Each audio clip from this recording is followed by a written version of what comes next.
नमस्कार दोस्तों, आज की अपनी इस वीडियो में हम शुरू करने जा रहे हैं M1R5 मतलब IT टूल के क्वेश्चन आंसर की ये सीरीज़, जिसमें हम करेंगे आपके हर चैप्टर से MCQ क्वेश्चन कवर। मतलब सबसे पहले चैप्टर 1 देखेंगे, उसके MCQ क्वेश्चन देखेंगे 2, 3, 4, इसी तरीके से सारे चैप्टर डिस्कस करेंगे और जो भी थ्योरेटिकल नॉलेज होगी वो भी इसमें देने का प्रयास करेंगे। लेकिन एक चीज़ मैं फिर से बता देता हूँ, इसके पहले भी हमने IT टूल के क्वेश्चंस कराए हैं और नए क्वेश्चंस मैं करा रहा हूँ, तो इसका मतलब ये नहीं कि उसकी इंपॉर्टेंस ख़त्म हो चुकी है। वो भी हमने समझाया है, लिंक डिस्क्रिप्शन में दे देंगे, आप देख लीजिएगा। इसके अलावा थ्योरी देखना चाहें तो वन शॉट वीडियो, सिर्फ एक वीडियो में टोटल कोर्स भी फ्री में मैंने कराया है नोट्स के साथ। देखना चाहें तो उसकी लिंक भी डिस्क्रिप्शन में रहेगी, देख सकते हैं। तो चलिए शुरुआत कर रहे हैं अपने चैप्टर 1 की, जिसका नाम है इंट्रोडक्शन टू कंप्यूटर। इस चैप्टर के आज जो इम्पॉर्टेंट क्वेश्चन है या रिपीटेड क्वेश्चन है वो हम यहाँ पर देखने वाले हैं। सबसे पहला क्वेश्चन क्या है, निम्नलिखित में से कौन पहनने योग्य IT गैजेट का उदाहरण है। इंग्लिश में देखना चाहें तो विच of the following is an example of wearable IT gadget. ऐसा IT गैजेट जिसे आप पहन भी सकते हैं, इनमें से कौन सा इसका एग्जाम्पल है। ऑप्शन देखते हैं, डेस्कटॉप कंप्यूटर, स्मार्ट वॉच, बाहरी हार्ड ड्राइव जिसे एक्सटर्नल हार्ड ड्राइव कहते हैं। देखिए इंग्लिश हिंदी दोनों में है, जो समझना चाहें समझ सकते हैं। इंकजेट प्रिंटर, देखिए सभी तो IT गैजेट हैं, लेकिन इनमें से जो स्मार्ट वॉच है उसे आप हाथ पे पहन सकते हैं। ये वियरेबल है, इसे आदमी धारण कर सकता है, पहन सकता है, इसलिए पूछा गया है कि पहनने योग्य IT गैजेट तो हमारा स्मार्ट वॉच होता है। दूसरे सवाल की तरफ चलें। देखिए दूसरा सवाल हमारा क्या है, वीडियो देखते समय मैं कहता भी हूँ लोगों से कि क्वेश्चन देखने के बाद वीडियो को रोक दिया करिए और खुद से जवाब देने का प्रयास करिए। चाहे कमेंट में लिखिए, चाहे मन में ही नहीं, मतलब कमेंट करेंगे तो वेल एंड गुड, मैं भी देखूंगा, लेकिन अगर नहीं करना चाहते मन में ही जवाब सोचिए, फिर जब मैं जवाब बता रहा हूँ तो उससे मैच करिए। इससे आपकी मेमोरी तेज होगी, मतलब क्वेश्चंस आपको लंबे समय तक याद रहेंगे। एग्ज़ाम टाइम पे पढ़े हुए क्वेश्चन जो भूल जाते हैं, ऐसी दिक्कत आपको नहीं आएगी। कंप्यूटर में GPU का प्राथमिक कार्य क्या है। What is the primary function of GPU in computer. तो देखिए GPU में प्राइमरी कार्य पूछा गया है डेटा भंडारण, मतलब डेटा का स्टोरेज, ग्राफिक कंप्यूटेशन को संभालना, बिजली की आपूर्ति प्रबंधन, network connectivity, data storage, handling graphic computation, power supply management या नेटवर्क कनेक्टिविटी। तो यहाँ पर देखिए जो GPU है उसका काम होता है ग्राफिक कंप्यूटेशन को हैंडल करना, यही काम होता है हमारे GPU का। तो यहाँ पर भी ऑप्शन आपका एकदम से करेक्ट है। इसके बाद बढ़िए अपने तीसरे क्वेश्चन की तरफ। कौन सी कंपनी लैपटॉप और टैबलेट की सरफेस श्रृंखला बनाती है। Which company manufacture the surface series of laptop and tablet. तो लैपटॉप और टैबलेट की बात की जाए तो क्या एप्पल होती है, माइक्रोसॉफ्ट होती है, डेल होती है या सैमसंग होती है। तो यहाँ पर सरफेस सीरीज़ की बात की गई है तो वो हमारी माइक्रोसॉफ्ट ही होती है जो बनाती है। यहाँ पर भी ऑप्शन आपका एकदम से करेक्ट है। जो हमारा IT टूल का पहला पेपर है, इसमें प्रयास किया गया है कोर्स में कि जो बेसिक चीज़ें हैं कंप्यूटर की, कि कंप्यूटर क्या होता है, कंप्यूटर के क्या कंपोनेंट हैं, कंप्यूटर के अंदर CPU में क्या क्या चीज़ें हैं, इसके अलावा जो भी बेसिक चीज़ें हैं, इनपुट आउटपुट डिवाइस, ये कवर की गई है और उसी से रिलेटेड क्वेश्चन है। तो मैं कहता हूँ इस चैप्टर से अगर क्वेश्चन आ रहा है तो आपका फ्री का क्वेश्चन है, यहाँ से तो गलती आपको नहीं करनी चाहिए। तीसरा देख रहे हैं हम लोग, what is purpose of SSD in modern computer. आधुनिक कंप्यूटर में जो SSD होती है, सॉलिड स्टेट ड्राइव, इसका उद्देश्य क्या है। देखिए पहले जो था वो हार्ड डिस्क ड्राइव चलती थी HDD, अब उसी की जगह पे या उसी के साथ SSD भी यूज़ की जाती है। तो इसका मेन काम होता है जो प्रोसेसिंग स्पीड है वो बढ़ा देना, क्योंकि पहले जब हम हार्ड डिस्क यूज़ करते थे तो स्पीड थोड़ी सी स्लो रहती थी, लेकिन अगर उसी डिवाइस में बिना कुछ भी बदले हार्ड डिस्क की जगह पे अगर सॉलिड स्टेट ड्राइव आप यूज़ करते हैं तो आपके सिस्टम की स्पीड अपने आप से इंक्रीज़ हो जाएगी। तो यहाँ पर ऑप्शन देखें तो टू इम्प्रूव कूलिंग, शीतलन में सुधार करने के लिए, तेज़ डेटा एक्सेस गति प्रदान करने के लिए, ग्राफिक्स प्रदर्शन को बढ़ाने के लिए या वायरस से बचने के लिए। तो SSD का एक ही काम है या मेन काम यही है कि आपके डेटा को एक्सेस तेज़ी से किया जा सकता है, जिससे प्रोसेसिंग स्पीड अपने आप से बढ़ जाती है। पांचवा है, which of the following is smart home device. निम्न में से कौन सा स्मार्ट होम डिवाइस है। तो यहाँ पर देखिए आपका mechanical keyboard, thermostat, gaming console, laser printer. तो यहाँ पर पूछा गया है इसमें से कौन सा स्मार्ट होम का डिवाइस है, तो ये थर्मोस्टेट आपका स्मार्ट होम का डिवाइस है। आगे चल रहे हैं, यहाँ पर देखिए नेक्स्ट को घोषणा कर दिया, ध्यान दीजिएगा। आगे बढ़ रहे हैं, उपकरणों के बीच वायरलेस संचार के लिए आमतौर पर किस तकनीक का उपयोग किया जाता है, स्मार्टफोन और ईयरबड की तरह। जैसे देखिए दो डिवाइस को कनेक्ट करना हो आपस में, तो सबसे ज़्यादा अच्छी टेक्नोलॉजी अभी के तौर पे क्या है, जैसे जिस टेक्नोलॉजी से आपका स्मार्टफोन आपके फ़ोन से जुड़ता है कि फ़ोन आ रहा है तो घड़ी में आपको दिख रहा है, या आपका जो ईयरबड होता है, या फ़ोन में कोई चीज़ चला रहे हैं या किसी को कॉल कर रहे हैं तो आपके कान तक आवाज़ पहुंच जाती है। तो इन सब में टेक्नोलॉजी कौन सा यूज़ होता है, तो पेयर करने के लिए आप ब्लूटूथ ही इस्तेमाल करते हैं। यहाँ पर पता भी होगा आपको ब्लूटूथ या HDMI या USB-C या ईथरनेट, तो यहाँ पर ब्लूटूथ ही यूज़ होता है अभी तक के समय में। 2024 दिसंबर में ये वीडियो बनाई जा रही है। आगे बढ़ रहे हैं, फोल्डेबल स्मार्टफोन की प्राथमिक विशेषता क्या है। What is the primary feature of foldable smartphone. Foldable smartphone की प्राथमिक मतलब सबसे मेन फीचर क्या होता है, ये वो स्क्रीन मोड़ सकता है। फोल्डेबल का काम ही है। ये फोल्डेबल फ़ोन जो सैमसंग Z निकला था या फ्लिप निकला था, जो वो किस लिए फेमस हुआ था कि आप उस स्क्रीन को मोड़ भी सकते थे।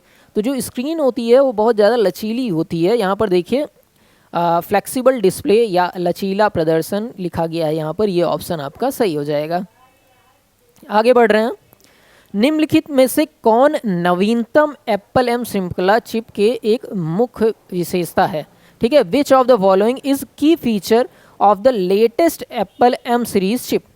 तो उसकी सबसे मेन यहाँ पर जो पूछा गया है विशेषता क्या है, तो आपका जो एप्पल का M श्रृंखला चिप होती है या एप्पल की M प्रोसेसर चिप जो सीरीज चिप होती है, उसमें आपको इंटीग्रेटेड मिल जाता है CPU, GPU और रैम, ये इंटीग्रेटेड मिल जाता है।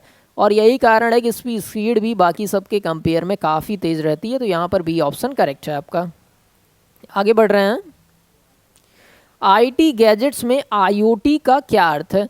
IT गैजेट जब भी आप यूज़ करते हैं, IoT आपने सुना ही होगा। IoT का काम क्या होता है कि जब मान लीजिए ये एक मशीन है और ये दूसरी मशीन है, ये आपस में खुद से ही कम्युनिकेट कर लें बिना किसी ह्यूमन के इंटरफेरेंस के। मतलब एक मशीन M1 को अगर एक मशीन M2 से कम्युनिकेट करना है तो उसमें किसी भी ह्यूमन इंटरफेरेंस, मानव के हस्तक्षेप की ज़रूरत ना पड़े। तो ऐसी कंडीशन में हम जो टेक्नोलॉजी यूज़ करते हैं उसे IoT कहते हैं और इसको हम इंटरनेट ऑफ थिंग्स कहते हैं। यहाँ पर क्या हो रहा है, मशीन टू मशीन कम्युनिकेशन हो रहा है, इसमें ह्यूमन इंटरफेरेंस की ज़रूरत नहीं है। तो IoT पूछा गया है, फुल फॉर्म है इंटरनेट ऑफ थिंग्स। 10वें क्वेश्चन की तरफ बढ़ रहे हैं हम। विच of these technology is commonly use for creating virtual reality experience. Virtual reality experience क्या चीज़ होती है कि कोई ऐसी चीज़ जो वर्चुअल मतलब वास्तविक ना हो पर वो रियलिटी के तौर पे आपको दिखे, उस चीज़ को हम वर्चुअल रियलिटी कहते हैं। ऐसे गेमिंग वीडियोस आपने देखी भी होगी कि आदमी VR बॉक्स लगाया रहता है, जो वर्चुअल रियलिटी बॉक्स होता है, और खेलते हुए उसे लगता है कि असल में ऐसी चीज़ हो रही है। इसका यूज़ गेमिंग में ही नहीं, बहुत सारी एजुकेशन या हॉस्पिटल के सेक्टर में भी किया जा रहा है। यहाँ पर ऑप्शन देखें तो VR हेडसेट उस चीज़ को कहते हैं, आँख में चश्मे की जगह पे पहनते हैं, बहुत सारी जगहों पे आपने देखा होगा। फिर देखिए विच जनरेशन ऑफ कंप्यूटर। एक चीज़ और ध्यान दीजिएगा, मैंने जो ये बनाया है सीरीज़ उसमें मैंने टॉपिक वाइज क्वेश्चन रखे हैं, मतलब मिक्स क्वेश्चन नहीं रखे हैं। मैंने चैप्टर वाइज अलग किया और टॉपिक वाइज भी अलग किया। जैसे देखिए अब जो क्वेश्चंस आएंगे वो evolution of computer and its application, जो आपकी जनरेशन्स हैं उससे रिलेटेड अगले 10 क्वेश्चन यहाँ पर होने वाले हैं। ठीक है, चलिए। विच generation of computer use vacuum tube. जो वैक्यूम ट्यूब की टेक्नोलॉजी थी वो किस जनरेशन में यूज़ में लाई गई थी। तो जब कंप्यूटर बना था फर्स्ट जनरेशन कंप्यूटर, तो उस टाइम पे जो टेक्नोलॉजी यूज़ हुई थी वो वैक्यूम ट्यूब यूज़ हुई थी। इसके साथ बहुत सी दिक्कतें भी थी, लेकिन पहला कंप्यूटर वैक्यूम ट्यूब की सहायता से ही, मतलब फर्स्ट जनरेशन का कंप्यूटर जो टेक्नोलॉजी यूज़ किया था वो वैक्यूम ट्यूब की ही थी। यहाँ पर ये ऑप्शन सही है। आगे बढ़ रहे हैं, विच technology replaced vacuum tube in the second generation of computer. जब पहली जनरेशन से दूसरी जनरेशन की तरफ कंप्यूटर की पीढ़ी बढ़ी तो जो वैक्यूम ट्यूब की टेक्नोलॉजी थी वो किस चीज़ से रिप्लेस हुई। क्या वो रिप्लेस हुई IC से, इंटीग्रेटेड सर्किट से, ट्रांजिस्टर से, माइक्रो प्रोसेसर से, या क्वांटम चिप्स से। तो यहाँ पर जो वैक्यूम ट्यूब के बाद टेक्नोलॉजी आई वो ट्रांजिस्टर आई, और ध्यान दीजिएगा, टेक्नोलॉजी या कोई भी जनरेशन बदलने का मतलब होता है चीज़ें पहले से बेहतर हुई हैं, स्पीड फास्ट हुई है और ह्यूमन को आसानी हुई होगी। ये हर टेक्नोलॉजी में, कंप्यूटर में ही नहीं, कहीं पे भी चेंज हो रहा होगा, तो ये चीज़ हो ही रही होगी। फिर बात करते हैं, निम्नलिखित में से किसे पहला यांत्रिक कंप्यूटर माना गया है? Which of the following is considered as first mechanical computer? तो पहला मैकेनिकल कंप्यूटर किसे माना गया है? क्या वो इनैक था? क्या वो एनालिटिकल इंजन था? क्या वो यूनिवैक था? या PDP-8 था? तो देखिए, फर्स्ट मैकेनिकल कंप्यूटर की बात यहाँ पर की जा रही है और वो आपका एनालिटिकल इंजन था। बहुत सारे लोग कंफ्यूज हो जाते हैं, लेकिन यहाँ पर वर्ड आया है मैकेनिकल और इसी से क्वेश्चन का सारा मतलब यहाँ पर बदल जाता है। ठीक, एकदम थोड़ा सा रिलैक्स होकर वीडियो देखा करिए। मैं बहुत सारे बच्चों को देखता हूँ, अब एग्ज़ाम के एक रात पहले देख रहे हैं तो कोई बात नहीं, लेकिन अगर आप एग्ज़ाम के कुछ दिन पहले देख रहे हैं, एकदम रिलैक्स मूड में देखिए। मैं बता रहा हूँ आपको देखना है, दिमाग में बैठाना है, बहुत लोड मत लीजिए और एकदम रिलैक्स, मतलब एकदम से भी मत हो जाइए, दिमाग को जगह रखिए और बस देखते रहिए। ठीक है, 14वां क्वेश्चन है, the micro processor was first introduce in which generation of computer? कौन सी कंप्यूटर की पीढ़ी में माइक्रो प्रोसेसर आपका यूज़ में लाया गया था? क्या वो फर्स्ट जनरेशन थी, सेकेंड, थर्ड, फोर्थ? तो कंप्यूटर की फोर्थ जनरेशन में माइक्रो प्रोसेसर का यूज़ हुआ था। यहाँ पर डी ऑप्शन सही है। 15वां सवाल देखते हैं, which is the primary application of super computer? Super computer का प्राइमरी एप्लीकेशन आपका क्या होता है? इसको समझने के लिए आपको समझना पड़ेगा कि पहले ही हमारे पास बहुत सारे micro, mini, main frame type के कंप्यूटर हमारे पास थे, तो फिर सुपर कंप्यूटर की आवश्यकता क्यों पड़ी? देखिए, सुपर कंप्यूटर जो साइंटिफिक लार्ज बिग कैलकुलेशंस होती थी उसको काफ़ी आसानी से और काफ़ी जल्दी में सॉल्व कर देता था बाकी सब कंप्यूटर्स के। तो यही वो लक्षण थे, यही वो कारण थे, सॉरी लक्षण नहीं, यही वो कारण थे जिसके कारण सुपर कंप्यूटर बनाया गया। यहाँ पर ऑप्शन देखिए, तो वर्ड प्रोसेसिंग के लिए, complex scientific calculation, gaming, video editing. अब मान लो तुमको नहीं भी आता होगा तो ऑप्शन ऐसे दिए हैं कि वर्ड प्रोसेसिंग तो नॉर्मल कंप्यूटर में हो ही जाती है, गेमिंग के लिए तो इतना बड़ा सुपर कंप्यूटर बनेगा नहीं, वीडियो एडिटिंग भी नॉर्मल कंप्यूटर में हो जाती है। नॉर्मल जब मैं बोल रहा हूँ तो ये कंपैरिजन सुपर कंप्यूटर से है। यहाँ पर कॉम्प्लेक्स साइंटिफिक कैलकुलेशन आपका सही हो जाएगा। अगला देखिए, which significant feature was introduced in third generation computer? Third generation computer में क्या चीज़ यूज़ हुई थी? तो थर्ड जनरेशन कंप्यूटर में आईसी यूज़ हो गई थी, जिससे कहते हैं आईसी फ्यूज़ हो गई, तो आईसी थर्ड जनरेशन कंप्यूटर में आई थी। इंटीग्रेटेड सर्किट इसे कहते थे। यहाँ पर बी ऑप्शन सही है। 17वां सवाल देखते हैं, which of these is a common application of artificial intelligence in modern computing? इनमें से कौन सा आधुनिक कंप्यूटिंग में कृत्रिम बुद्धि का एक सामान्य अनुप्रयोग है? यहाँ पर ये चीज़ पूछी जा रही है। क्लाउड स्टोरेज नहीं, chatbot, antivirus software, email client. तो देखिए, चैटबॉट क्या होता है, इसमें एक सॉफ्टवेयर ऐसा बनाया जाता है, जैसे पहले क्या होता था कि आप मैसेज कर रहे हो किसी कंपनी को और कोई कंपनी आपको वहाँ पर उस एंड पे आदमी बैठ के रिस्पॉन्स दे रहा है, लेकिन आर्टिफिशियल इंटेलिजेंस से ये फैसिलिटी मिल जाती है हमें कि हम एक ऐसा चैटबॉट या मैं कहूँ सॉफ्टवेयर बना दें जिसमें सवाल के जवाब पहले से ही फीड हैं, आप सवाल पूछे जा रहे हो और वो बताया जा रहा है, और वो सॉफ्टवेयर लर्निंग करने की भी कैपेसिटी रखता है, मतलब समय के अनुसार वो सीख सकता है कि किस तरीके के सवाल पे क्या जवाब हम देंगे तो ज़्यादा लोग सेटिस्फाई होंगे। तो सॉरी, थोड़ा ठंडी का असर है। चैटबॉट यहाँ पर आपका सही हो जाता है। आगे की तरफ चलते हैं।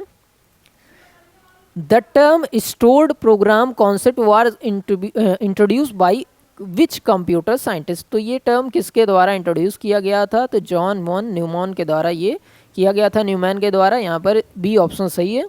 बहुत सारे बच्चे एक चीज़ पूछते हैं कि सर क्वेश्चन जो आया है उसमें साइंटिस्ट के नाम हैं, ईयर्स हैं, मुझे याद नहीं हो रहा है, मैं क्या करूं? तो पहली चीज़ तो मैं उनको समझाता हूं कि ये चीज़ें प्रैक्टिस वाली हैं, समय के साथ याद भी हो जाती हैं, और अगर आप चाहते हैं तो गिनती के 50-60 क्वेश्चन ऐसे होंगे, उनकी अलग से लिस्ट भी बना सकते हैं, लेकिन फिर भी अगर बहुत ज़्यादा दिक्कत आ रही याद करने में तो आप छोड़ सकते हैं उस चीज़ को। ठीक है, पूरा फोकस इस चीज़ पे अगर लगाएंगे तो फिर 99% क्वेश्चन छूट जाएंगे। तो अगर आप चाहें तो ऐसे क्वेश्चंस जिसमें नाम हैं, ईयर हैं, जिनको रटने की ज़रूरत है, उन्हें स्किप कर सकते हैं, और अगर समय मिलता है तो फिर से देख सकते हैं। ठीक है, या एक लिस्ट बनाना काफ़ी बेहतर चॉइस हो सकती है। जैसे ये क्वेश्चन मिल गया आपको तो इसको उस लिस्ट में शामिल कर लें वीडियो रोक के। चलिए आगे बढ़ते हैं। What is the common application of quantum computers in research. Quantum computers का कॉमन एप्लीकेशन क्या है रिसर्च के क्षेत्र में, ऐसा पूछा जा रहा है। तो यहाँ पर video game design, climate modelling, यहाँ पर फोटो एडिटिंग, स्प्रेडशीट कैलकुलेशन। तो क्लाइमेट मॉडलिंग यहाँ पर सही जवाब हो जाएगा। 20वां है, कंप्यूटिंग के संदर्भ में सर्वव्यापी कंप्यूटिंग शब्द का क्या अर्थ है। तो यहाँ पर हाई स्पीड कंप्यूटिंग, कंप्यूटिंग हर जगह उपलब्ध है और रोजमर्रा के उपकरणों में एम्बेडेड है। डेटा केंद्रों में विशेष उपयोग, एकल उपयोगकर्ता प्रणाली। तो यहाँ पर देखिए जो चीज़ यहाँ पर कही जा रही है सर्वव्यापी कंप्यूटिंग, तो इसका मतलब अगर आप समझ भी लेंगे नॉर्मल हिंदी से तो यही मतलब निकलेगा कि कंप्यूटिंग सर्वव्यापी हर जगह पर उपलब्ध है और रोज के कामों के जो उपकरण हैं, इक्विपमेंट्स हैं, उसमें एम्बेडेड हैं, जुड़े हुए हैं। यहाँ पर बी ऑप्शन आपका सही है। चलिए तीसरा सेक्शन और तीसरा टॉपिक आपके सिलेबस का होता है IT gadgets and their application. अब यहाँ से हम सवाल शुरू करते हैं तीसरे सेक्शन का। ठीक, what is primary purpose of smart watch. Smart watch का प्राइमरी उद्देश्य क्या है। तो यहाँ पर देखिए word processing, fitness tracking and notifications, web development या audio editing.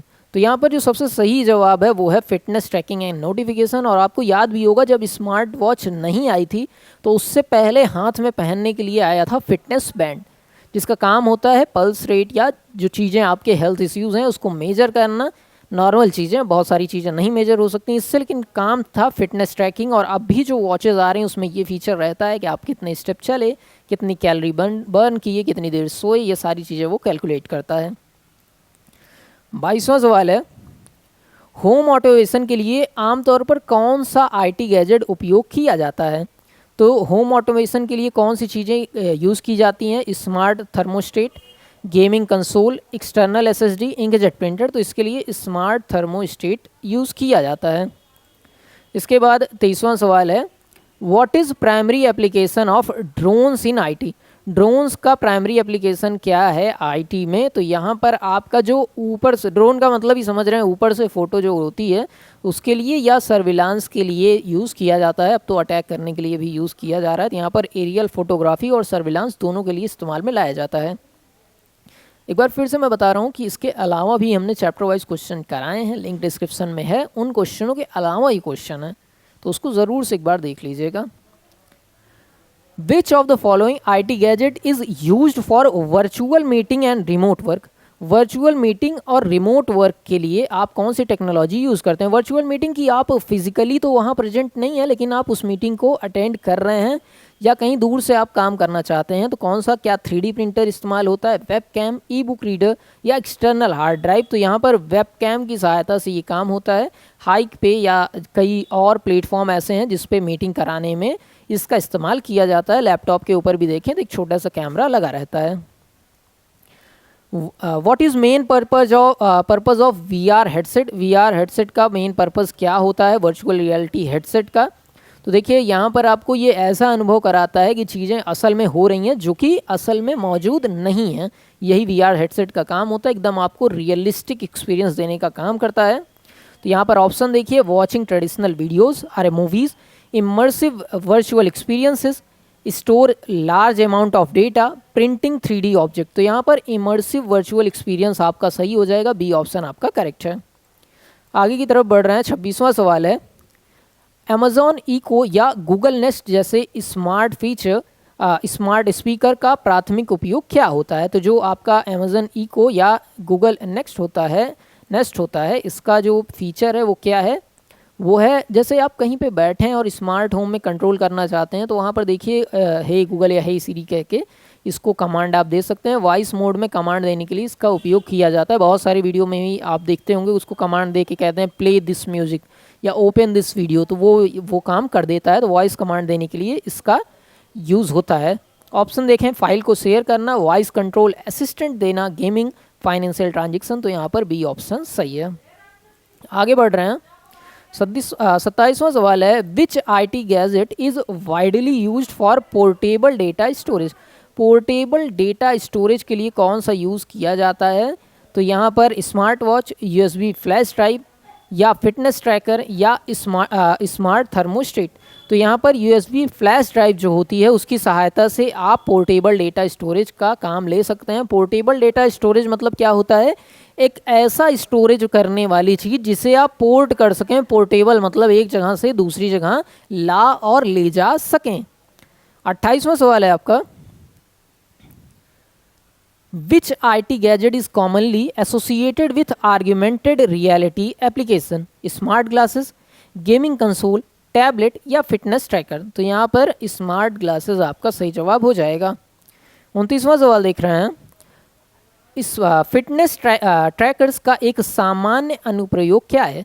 What is common application of fitness tracker? Fitness tracker नाम से ही समझ में आ रहा है ऐसी चीज़ जो आपकी फिटनेस मतलब जो शरीर के स्वास्थ्य से जुड़ी चीज़ों को, ट्रैकर मतलब जो कि उस पर निगरानी रख सके, यही काम फिटनेस ट्रैकर का होता है। ऑप्शन में अगर आप देखें, monitoring heart rate and physical activity, document editing, capturing photograph, navigate maps. तो यहाँ पर देखिए ऑप्शन में मॉनिटरिंग हार्ट रेट और फिजिकल एक्टिविटी, ये दो ही, एक ही ऑप्शन ऐसा है जो फिटनेस से रिलेटेड दिया ही गया है, तो ये अपने आप से सही हो जाएगा आपका।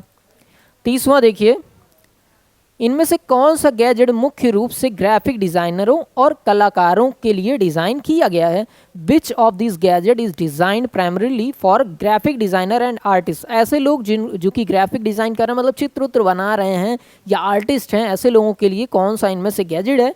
Gaming mouse, graphic tablet, smart watch या VR सेट? तो देखिए ग्राफिक टैबलेट का ही इस्तेमाल इसके लिए होता है। इसमें आप रियलिस्टिक टाइप की इमेजेस भी बना सकते हैं, बहुत अच्छी चीज़ें होती हैं। आप देखें तो मतलब एप्पल की भी कंपनी लॉन्च कर रही है इन सब चीज़ों को।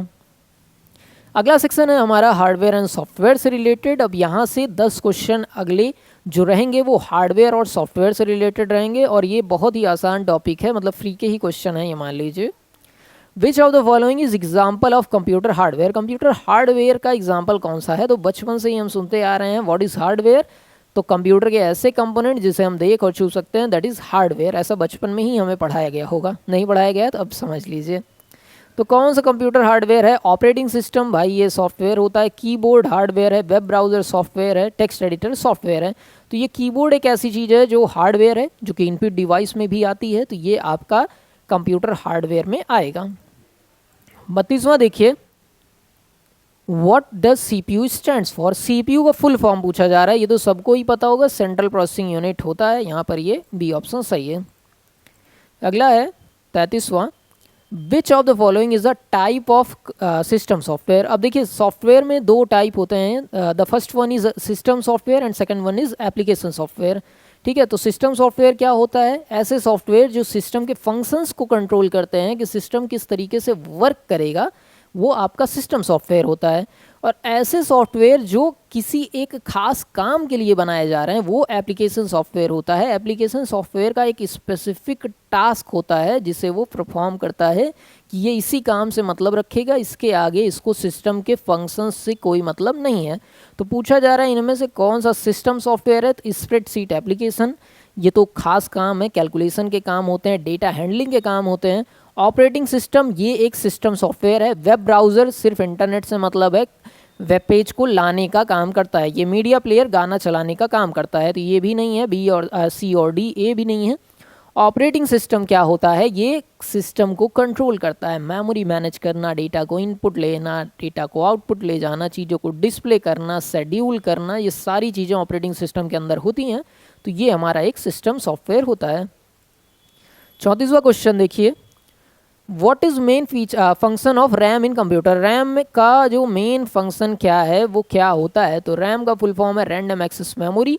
जितनी भी चीज़ें सिस्टम में चल रही हैं, जैसे आपके फ़ोन में आप ये यूट्यूब पे वीडियो देख रहे हैं, ये सारी चीज़ें रैम पे ही चल रही हैं। Permanent data storage, temporary data storage for active task, powering the system, connecting the peripherals. Peripheral मतलब अंग होते हैं, जैसे सिस्टम में कीबोर्ड माउस ये सारे चीज़ पेरिफेरल्स होते हैं। तो यहाँ पर देखिए जो रैम का काम है, जो चीज़ें चल रही हैं वो रैम पे ही चलती हैं। तो यहाँ पर कहा जा रहा है एक्टिव टास्क के लिए डेटा स्टोरेज कराना, जो कि टेम्परेरी है, कुछ देर बाद ख़त्म हो जानी है। आपका बी ऑप्शन सही है। 35वां देखते हैं, which hardware component is responsible for rendering graphics in a computer? तो इनमें से कौन सा हार्डवेयर फिर से एक बार देखते हैं, कंप्यूटर में ग्राफिक्स प्रस्तुत करने के लिए कौन सा हार्डवेयर घटक जिम्मेदार है? Which hardware component is responsible for rendering graphics in computer? तो देखिए जो ग्राफिक का काम होता है वो ग्राफिकल यूनिट से ही होता है। ऑप्शन में देखिए हार्ड ड्राइव या जीपी, देखिए जीपीयू आ गया है, आपका बी ऑप्शन ही सही है। 36वां देखते हैं, इनमें से कौन सा एप्लीकेशन सॉफ्टवेयर का उदाहरण है?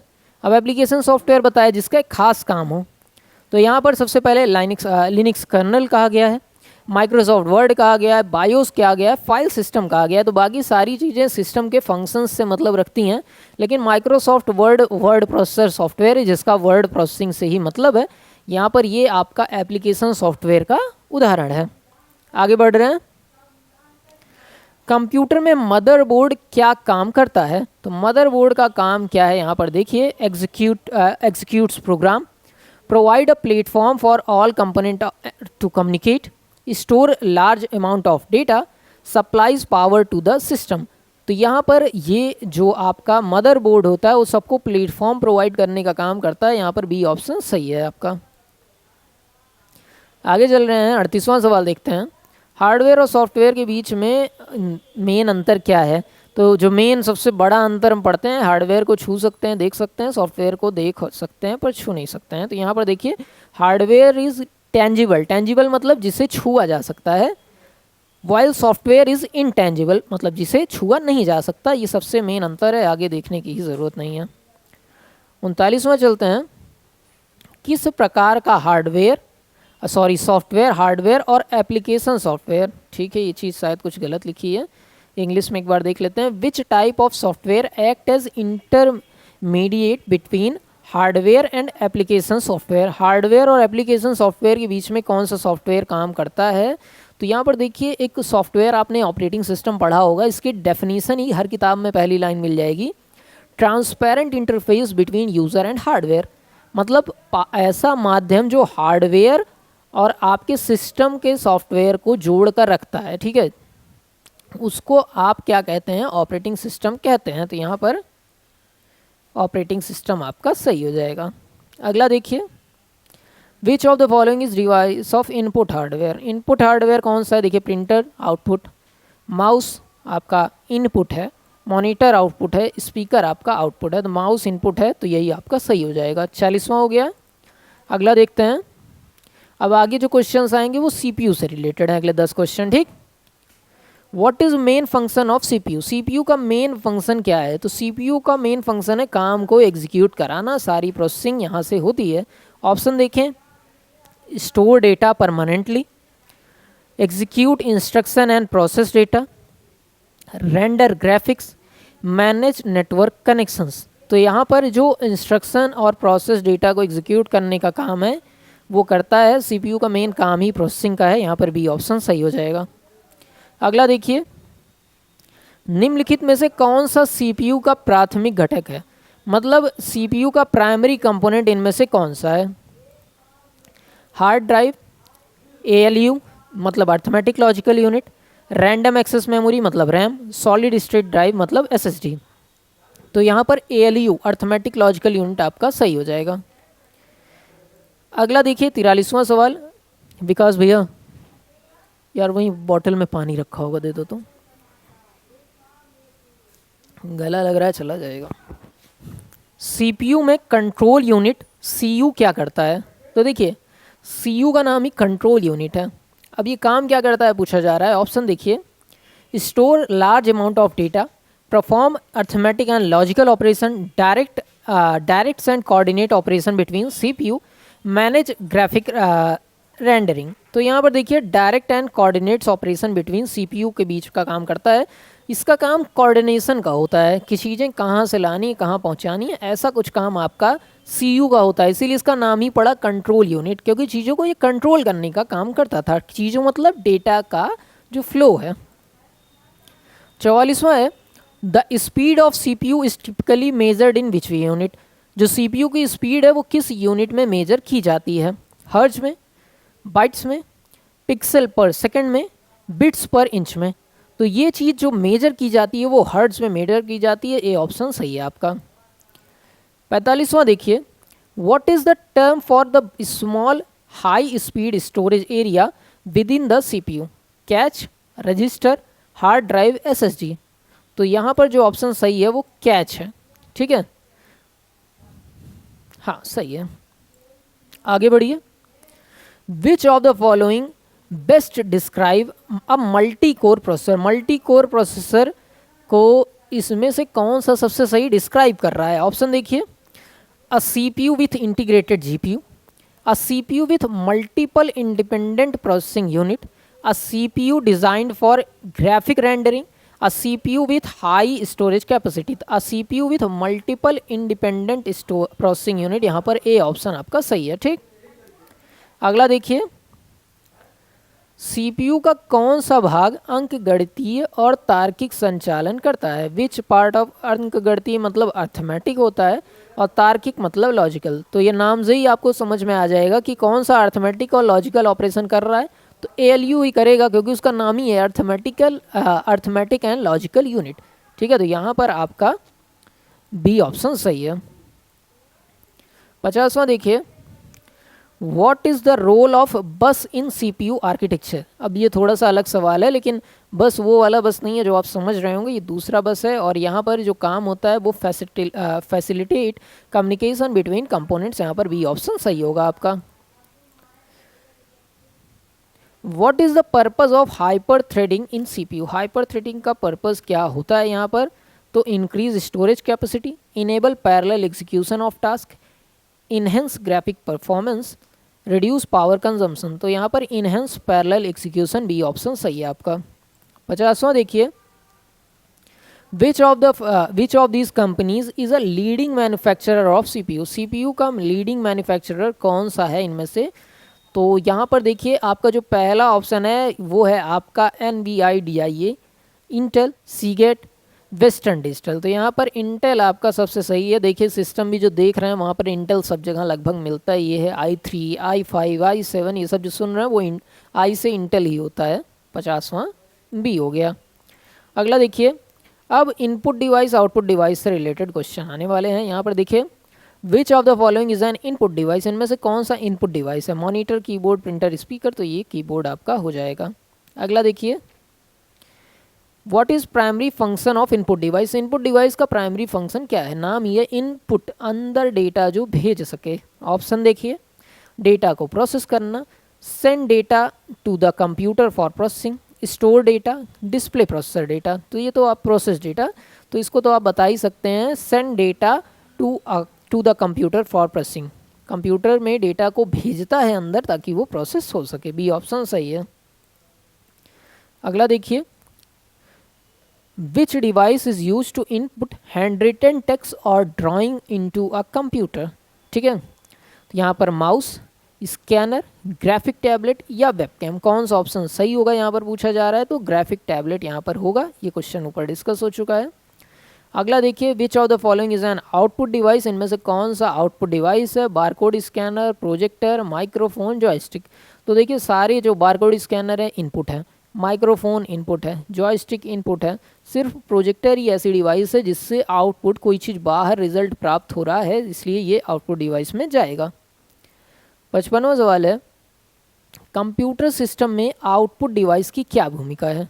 What is the role of output device in computer system? Option देखिए यहाँ पर, convert data into machine readable form, display और produce the result in process data, store information temporarily या एग्जीक्यूट प्रोग्राम। तो यहाँ पर देखिए जो आपका सही जवाब है वो डिस्प्ले और produce the result process data.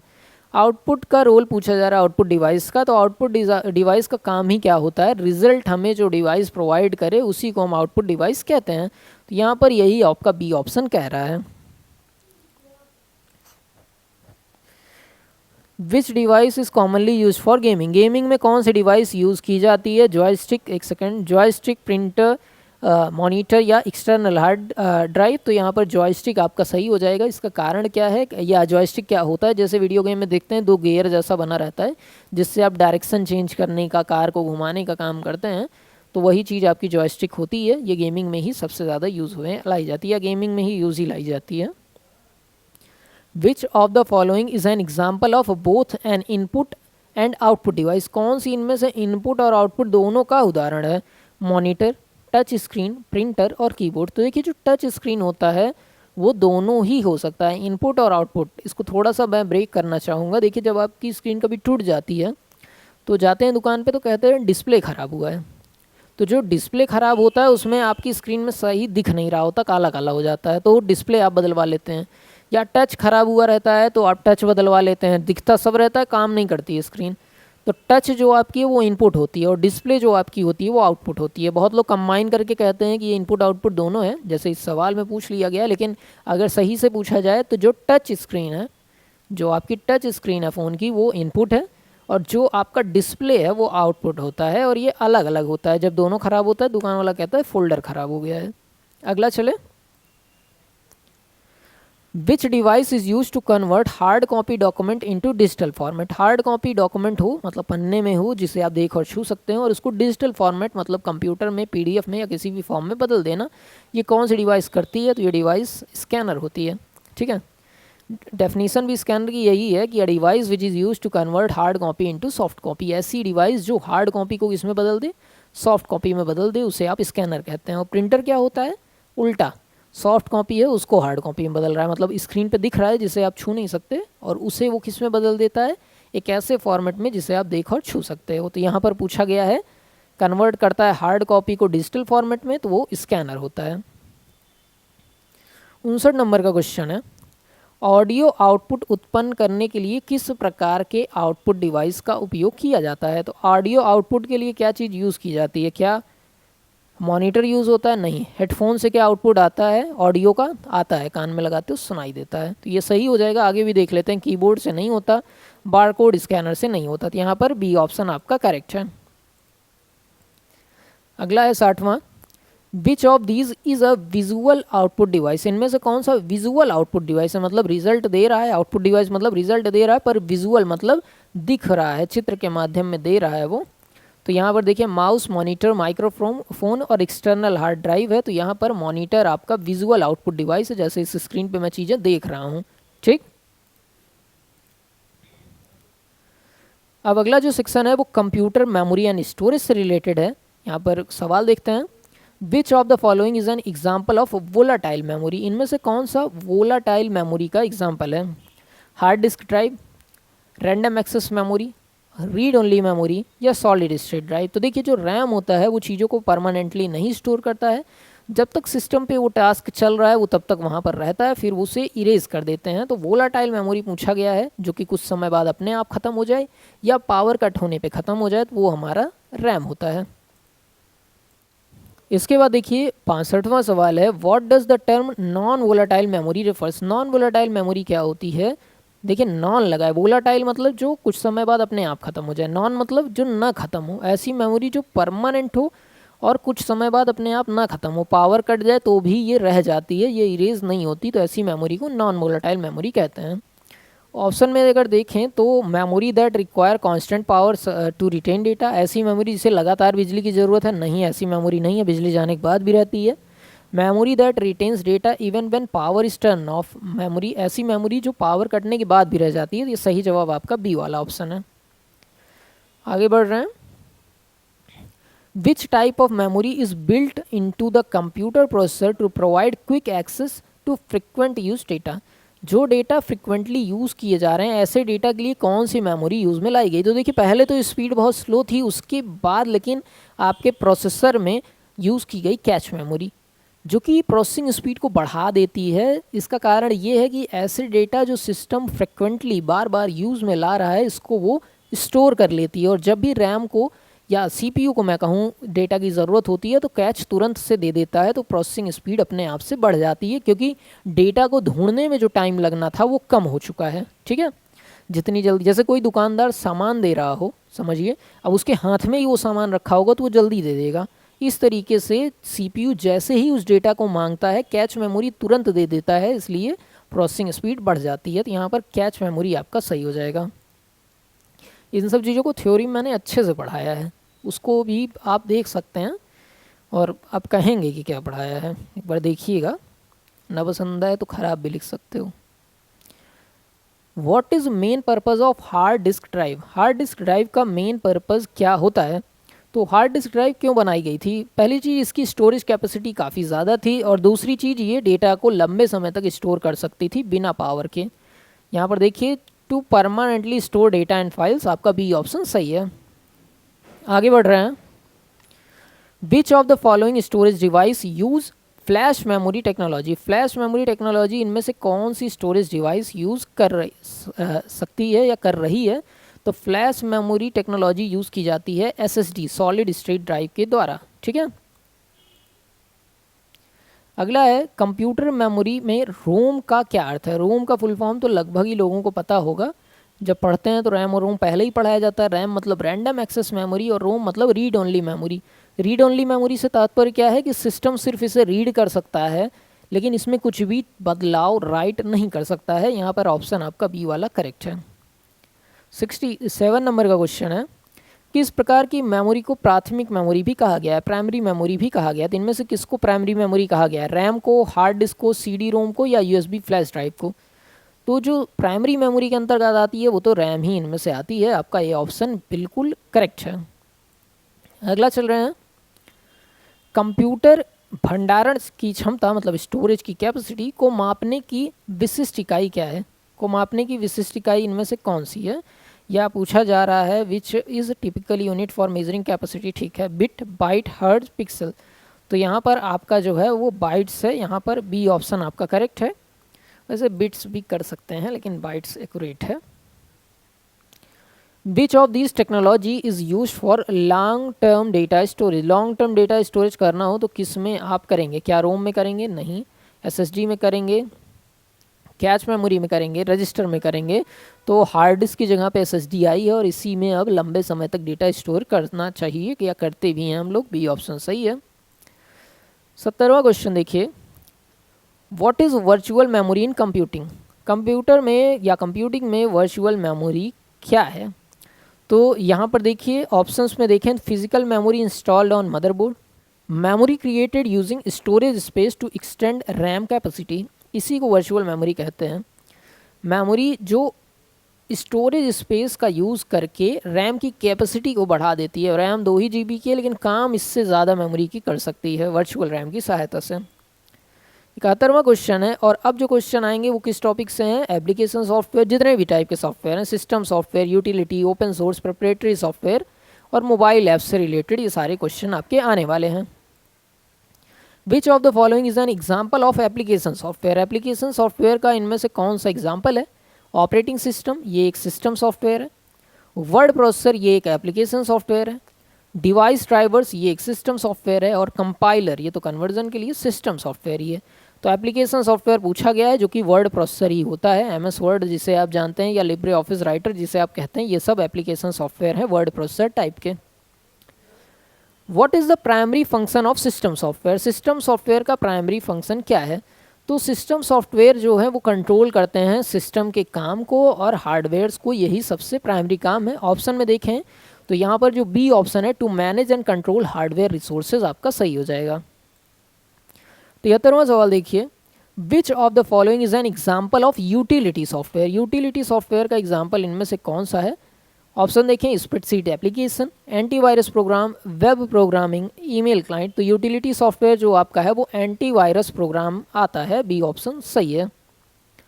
आगे बढ़ रहे हैं, व्हाट इज़ की characteristic of open source software? Open source software की कैरेक्टरिस्टिक्स क्या हैं? ठीक है, और यहाँ तक पहुँचे मतलब आखिरी में अब आप पहुँच गए हैं, तो बिना काम की वीडियो के तो नहीं पहुँचेंगे। इतना लंबा समय एजुकेशनल वीडियो कोई दे रहा है तो काम का ही कंटेंट रहा होगा। तो यहाँ तक पहुँचें तब मैं आपसे कह रहा हूँ कि वीडियो को सब्सक्राइब कर दीजिएगा, क्योंकि ये कंटेंट आपको पसंद आया। शुरू में इसलिए नहीं कहता हूँ क्योंकि बहुत सारे लोग गलती से भी, या कंटेंट हो सकता है ना समझ में आया 10 क्वेश्चन बाद, तो ऐसे ही लोगों से मैं नहीं रिक्वेस्ट करता हूँ जिनको पसंद नहीं आया, लेकिन यहाँ तक पहुँचे हैं तो वीडियो काम की है, फ्री में है, सब्सक्राइब कर दीजिएगा। कोई कमी लगी हो तो कमेंट करके बताइए, ना लगी हो तो तारीफ़ ज़रूर कर दीजिएगा, पढ़ के अच्छा लगता है, नहीं तो कैमरा ही दिख रहा है, बार बार बताता हूँ। ओपन सोर्स सॉफ्टवेयर नाम से ही समझ में आ रहा है क्या होता होगा।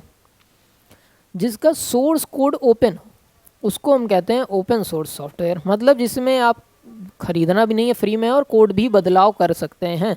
यहाँ पर देखिए इसके सोर्स कोड अवेलेबल हैं, उसमें आप बदलाव भी कर सकते हैं और कुछ भी बदल के फिर से उपलब्ध करा सकते हैं। यहाँ पर बी ऑप्शन सही है।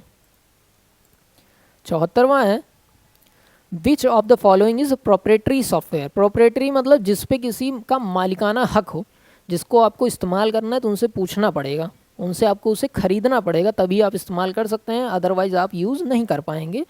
तो यहाँ पर इनमें से लाइनक्स है, माइक्रोसॉफ्ट ऑफिस है, मोजिला है या अपाचे ओपन ऑफिस है। तो यहाँ पर माइक्रोसॉफ्ट ऑफिस एक ऐसे सॉफ्टवेयर है जो कि प्रोप्रेटरी सॉफ्टवेयर, इसे परचेज करके ही आप इस्तेमाल में ला सकते हैं और इसमें कोई बदलाव कोडिंग में नहीं कर सकते हैं आप।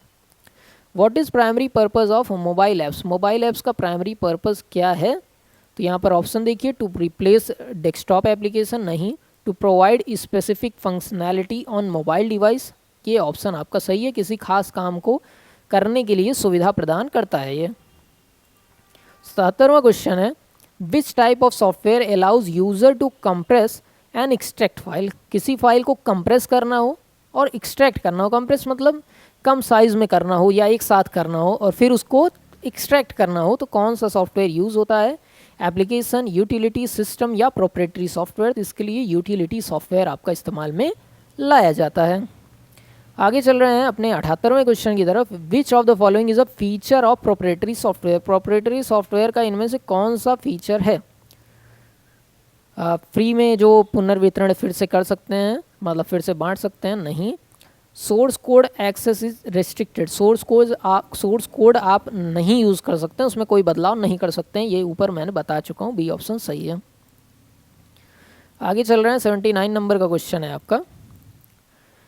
सिस्टम सॉफ्टवेयर का एक उदाहरण है माइक्रोसॉफ्ट एक्सेल, एंड्रॉयड ओएस, फिर है आपका एडोबे फोटोशॉप, इसके बाद आपका VLC मीडिया प्लेयर है। तो देखिए जो आपका एंड्रॉयड ऑपरेटिंग सिस्टम है, ये सिस्टम के फंक्शंस को कंट्रोल करता है, कैसे सिस्टम काम करेगा, ये सब कुछ हार्डवेयर सब कुछ कंट्रोल करता है, तो सिस्टम सॉफ्टवेयर के अंतर्गत वही आएगा। इसके बाद आपका आखिरी सवाल है आज का, और लाइक सब्सक्राइब कर दीजिएगा क्योंकि काफ़ी मेहनत लगती है ऐसे कंटेंट को लाने में, और एजुकेशन कंटेंट पे जो यूट्यूब से पैसा भी मिलता है वो 1000 व्यू पे मेरे ख्याल से 35-40 रुपये ही मिलता होगा, और वीडियो पे व्यू आप देख ही रहे हैं। तो अगर आप सब्सक्राइब करते हैं तो ये काफ़ी बड़ा मोटिवेशन होता है हमें आगे भी ऐसे फ्री कंटेंट आपके लिए बनाने के लिए, तो उसको ज़रूर से कर ही दीजिएगा। विच of the following is an example of popular mobile app. Popular mobile app इनमें से कौन सा है? चलो बताओ कौन सा है, नाम पढ़ो। ठीक है, व्हाट्सएप है, बी ऑप्शन सही है। बाकी कोई डाउट हो तो कमेंट में पूछिए, कुछ और भी सुझाव हो तो कमेंट में दे सकते हैं। मिलते हैं चैप्टर 2 के साथ, तब तक के लिए नमस्कार, जय हिंद।